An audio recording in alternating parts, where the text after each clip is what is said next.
दक्षिण काली मंदिर हिंदू धर्म की देवी काली को समर्पित एक प्रसिद्ध मंदिर है, जो नेपाल के प्रमुख मंदिरों में से एक है। दक्षिण काली मंदिर को दक्षिण काली मंदिर या दक्षिणा काली मंदिर के नाम से भी जाना जाता है।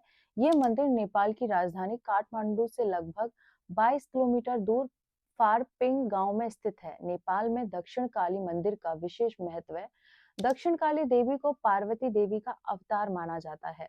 दक्षिण काली मंदिर के चारों ओर प्राकृतिक वन और पहाड़ियां। दक्षिण काली मंदिर में देवी काली की मूर्ति काले रंग की है और इसमें उनका दाहिना पैर भगवान शिव की छाती पर रखा हुआ दर्शाया गया है, जबकि आमतौर पर देवी काली को भगवान शिव की छाती पर बायां पैर रखे हुए दर्शाया जाता है।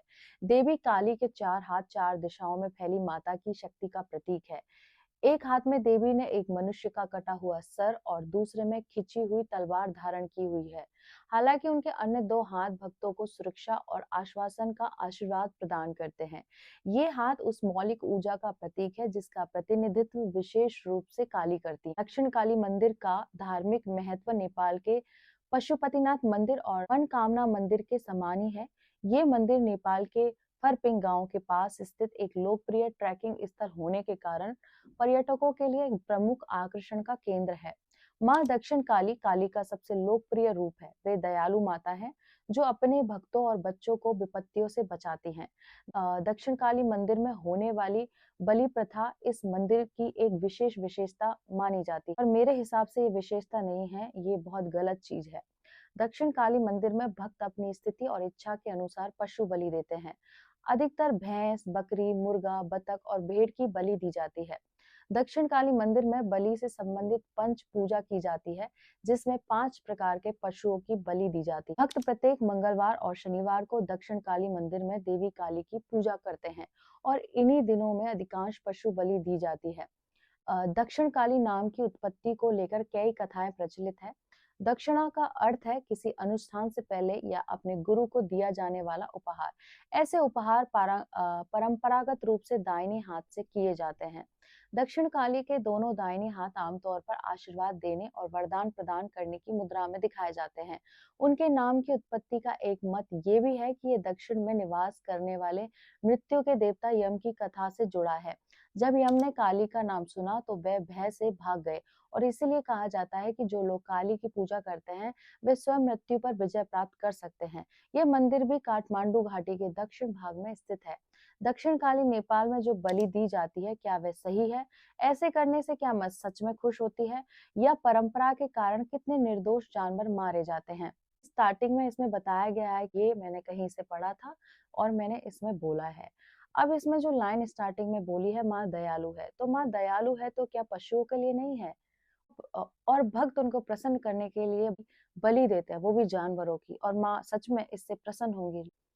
कितना अजीब सा अंधविश्वास है। एक जगह जहाँ पशुपतिनाथ मंदिर है जो पशुओं के पिता कहे जाते हैं, और दूसरी ओर उन्हीं की पत्नी जगत जननी परा अम्बा काली, क्या वे जीवों की बलि मांगती हैं? क्या ये लोगों की मूर्खता है? मतलब लोगों में इतना विवेक क्यों नहीं? क्या एक माँ अपने बच्चों को मारकर प्रसन्न हो सकती है? जो अपने लिए माँ का आशीर्वाद लेने जा रहे हैं, वो माँ का अभिश्राप लेकर लौटते हैं ये बलि देकर। और इतनी सी बुद्धि किसी में भी नहीं है जो वहां पर पूजा पाठ कर रहे हैं। माँ काली जीवों की बलि नहीं मांगती है। शास्त्रों, उपनिषदों और तांत्रिक ग्रंथों में कहीं भी ये नहीं कहा गया है कि देवी पशु हत्या से प्रसन्न होती है। फिर कहाँ से ये हत्याएं करते हो तुम लोग? माँ काली का स्वरूप अहंकार, अज्ञान और क्रूरता के विनाश का है, जीवों के विनाश का नहीं। और माँ के सामने जाके वही क्रूरता दिखा रहे हैं। बलि का असली अर्थ है अपने भीतर के पशु भाव की आहुति को देना।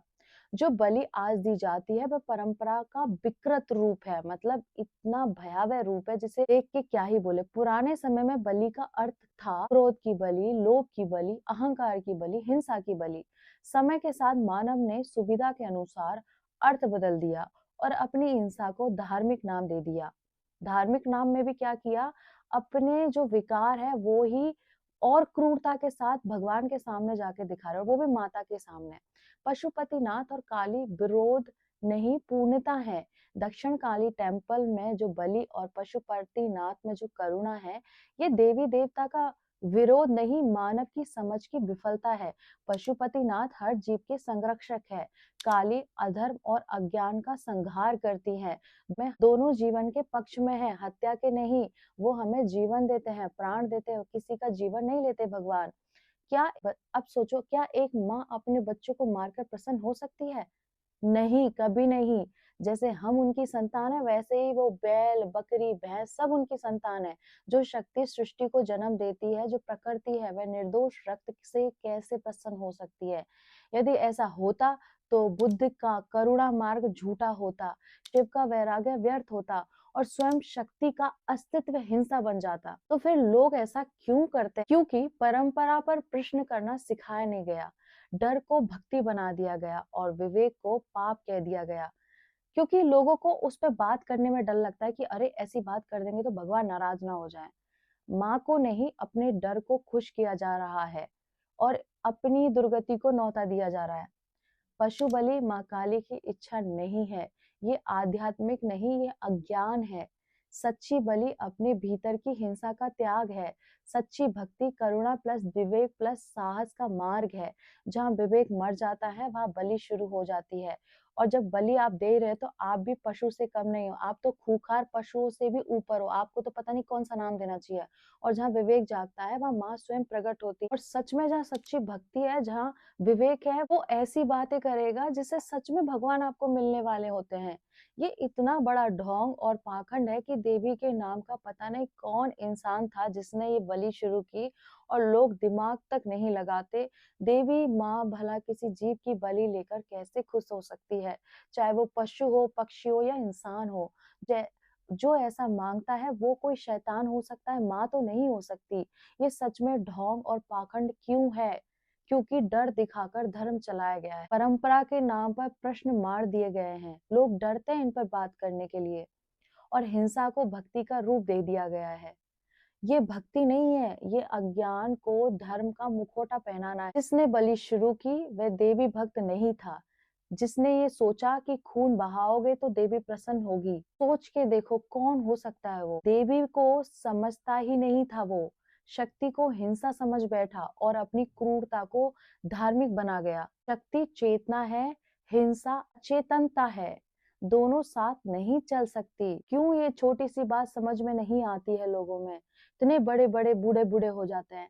माँ कभी जीव की बलि नहीं मांग सकती। माँ का स्वभाव होता है रक्षा करना, पोषण करना, करुणा देना। क्या आपकी घर की माँ अपने खुद के बच्चों को मारेगी या किसी और के भी बच्चों को लाके मारेगी तो क्या वो प्रसन्न होगी? जो माँ गर्भ में जीवन रचती है, वही माँ निर्दोष प्राणी का गला काटने से कैसे खुश हो सकती है? अगर ऐसा होता तो माँ माँ नहीं रह जाती, वह राक्षसी सत्ता बन जाती। और ये जो लोग कर रहे हैं, वो राक्षस प्रवृत्ति के लोग अपनी राक्षस तत्व को आगे फैलाने के लिए देवी की आड़ में ये कांड कर रहे हैं। पशु पक्षी या इंसान हत्या का तर्क एक सा है।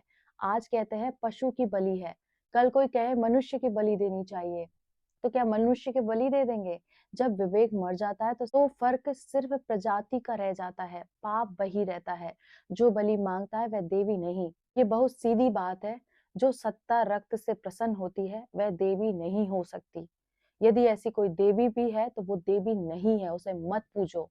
भय से बनी कल्पना है या किसी तामसिक मानसिकता की ये उपज है या सत्ता बनाए रखने का एक तरीका।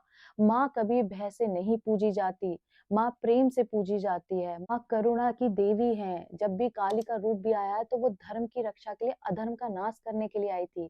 और उन्हीं के सामने जाके तुम एक निर्जीव को मार के अधर्म कर रहे हो। कैसे निर्दयी लोग हो तुम। पशु बलि धर्म नहीं है, ये देवी की पूजा नहीं है, ये परंपरा नहीं, ये पाखंड है। सच्ची बलि अज्ञान, क्रूरता और अहंकार की है। सच्ची भक्ति विवेक प्लस करुणा प्लस प्रश्न पूछने का साहस की है। जिस दिन लोग देवी के नाम पर सोचना शुरू कर देंगे, उसी दिन ये ढोंग अपने आप खत्म हो जाएगा। कामाख्या हो या माता के कोई और मंदिर जहाँ बलि दी जाती है, तांत्रिक हो, अघोरी हो या और भी जो ऐसी परंपरा निभाते हैं, क्या उनमें इतनी बुद्धि नहीं कि माँ को बलि नहीं चाहिए? अपने विकार, पशु तत्व, अपनी मूलाधार में जो आचरण फँसा है वो बलि दो। क्यों समझ नहीं आता है कि जो ये हमारे अंदर चक्र हैं, 7 चक्र है, मूलाधार चक्र है, वहाँ पे आदमी की ऊर्जा अटकी पड़ी है। उसको पशुवत व्यवहार कहा जाता है। काम, क्रोध, लोभ, मोह, ईर्ष्या, कामना, वासना, अहंकार, इनको कहा जाता है। इन पशुओं की बलि को कहते हैं कि इनकी तुम बलि दो, तुम विकारों को मुक्त करो। और विकार जब मुक्त होंगे तो तुम अपनी आत्मा को जानोगे। जिस दिन अपनी आत्मा को जानोगे, उस वक़्त उस देवी की सत्ता को जानोगे, उस आदि शक्ति को जानोगे। पता नहीं क्या कर रहे हैं लोग, मैं तो देखती हूँ तो समझ में ही नहीं आता। आगे की बातें मैं नेक्स्ट वीडियो में करूँगी। इस वीडियो को शेयर कर दीजिए प्लीज़ और मेरे साथ बोलिए ओम नमः पार्वती पतये हर हर महादेव शिव शंभो। राधे कृष्णा।